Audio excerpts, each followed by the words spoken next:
Hi there, it's Ajanette, and I'm finishing part 2 of your stress lecture for chapter 3. So we already talked about acute stress response, which activates your autonomic nervous system, including your sympathetic nervous system, and then your parasympathetic will activate to slow that down. So now let's look at kind of the chronic stress response, which activates your endocrine system. We call that the HPA axis, where first your hypothalamus detects that you're under enduring levels of stress. And so what it does is it activates the pituitary gland. It says, hey, master gland, something's out of whack here.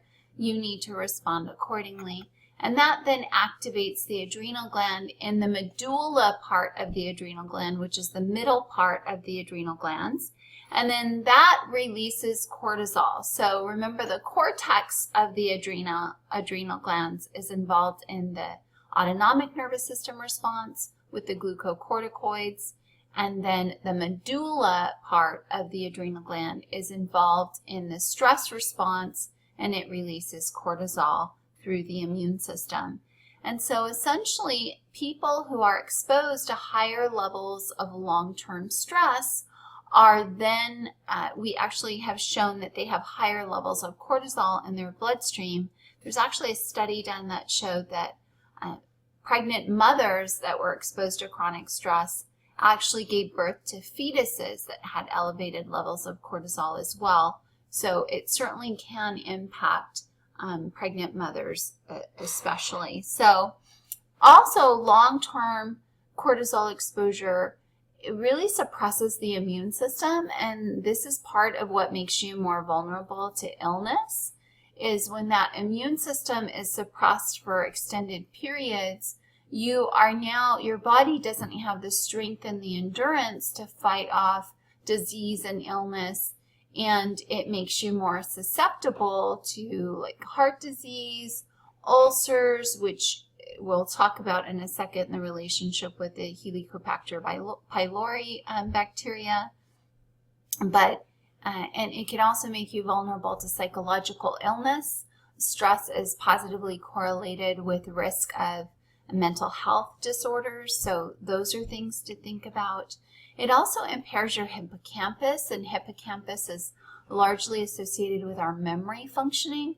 So people who are under extreme amounts of stress over extended periods of time often complain of being forgetful, and they just aren't able to remember things as well, and it might impair their learning as well. So we find that people who are stressed in an academic environment, they may not do as well as they would have otherwise. And so ultimately, all of that just continues to be kind of this circuit that's happening, or this feedback loop within our brain, where it continues to monitor what's happening in our body and then activating the response as is appropriate.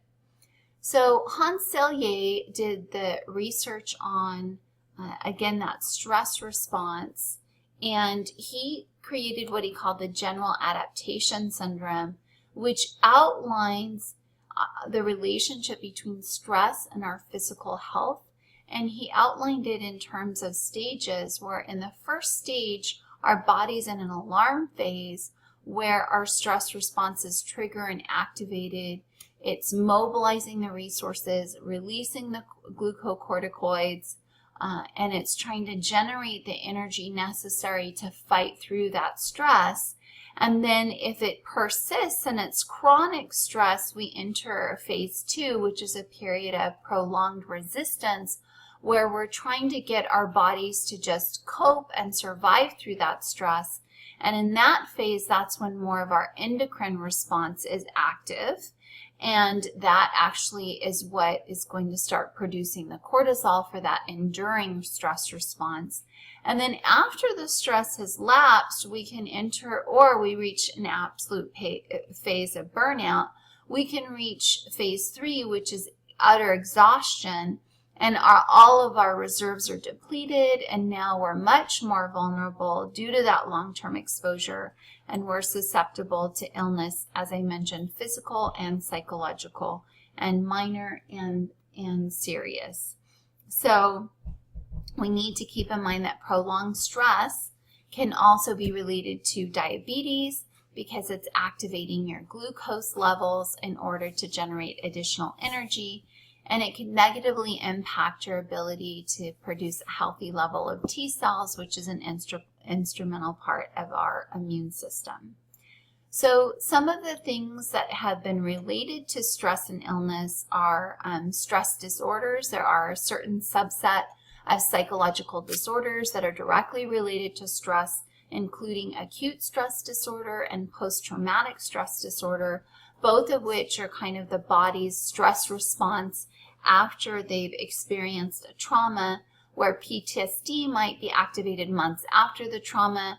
Acute stress disorder is almost immediately after the trauma, and it's a short-term experience of the illness, whereas PTSD lasts much longer, sometimes indefinitely. And so that same stress response that we experience when we are in a life-threatening situation, like almost in a car accident, and if you can imagine how your heart starts thumping and you start to have this rapid breathing and you feel that adrenaline running through your body, somebody experiencing PTSD or acute stress disorder, they experience that in the midst of the trauma, and then if they're experiencing recurring episodes through flashbacks, through nightmares, and they start to experience those physical symptoms all over again with each recurring psychological exposure. It can definitely make you more vulnerable to cancer, heart disease, as we mentioned earlier, and ulcers. So it was originally thought that ulcers were the direct result of stress. Stress was thought to activate more acids in your stomach and digestive system. But recently they've found that the Helicobacter pylori is a bacteria found in the intestinal tract. And people with ulcers have higher levels of the H. pylori bacteria. And so they find that the H. pylori is really the causal factor of the ulcers. So then some people were saying, oh, so stress really isn't related to ulcers. That's not true, because subsequent studies have actually found that stress is related to higher levels of H. pylori.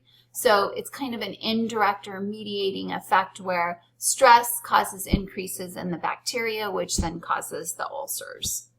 So some of the factors that might influence the level of the stress response or the degree of the stress response is the complexity of the stressful situation.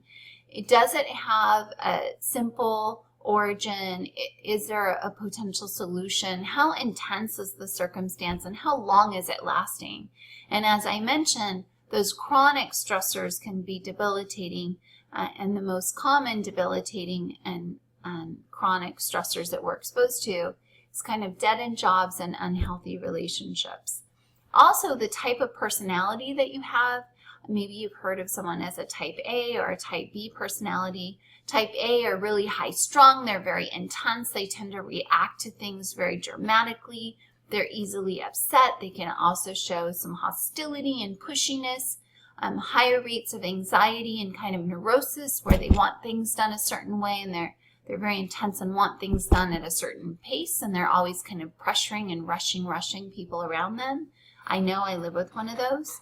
To some extent, I am one of those, but I think I'm probably a good balance where I can be that way when I need to be, but not on a chronic everyday basis. Type B is much more laid back, easygoing. They go with the flow. They might react to the stress, but not in an intense way. So they kind of live in the middle rather than the extremes.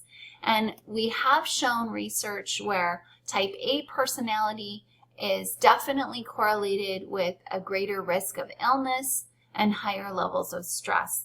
And just a side note, they really focus on the person themselves, but I think they should focus on the stress of the people around these people, because the family of the type A, I mean, it's stressful to be around that kind of person, trust me. And then there's also situation or state anxiety, where a situation is looking at the specific circumstances or context that might elicit stress and a stress response. Clearly, if you're in the middle of a divorce, or you recently lost a loved one, or in the midst of finals, it's stressful. And so we expect your anxiety and stress levels to increase during those circumstances. But then there are some people that just have a general state of anxiety and stress. And those individuals, by their inherent nature, they're just a little bit more of a worrisome individual and stressful. And so they might be more vulnerable as well to falling into psychological disorders as a result of that chronic state of stress. So research has looked at people who are said to be psychologically hardy or resilient, and those individuals tend to look at stress as, manageable. We're going to talk about some specific factors related to stress and kind of our perceptions. They do tend to have good support systems around them. They tend to have a higher degree of intelligence, which allows them to analyze problems more clearly and derive appropriate solutions.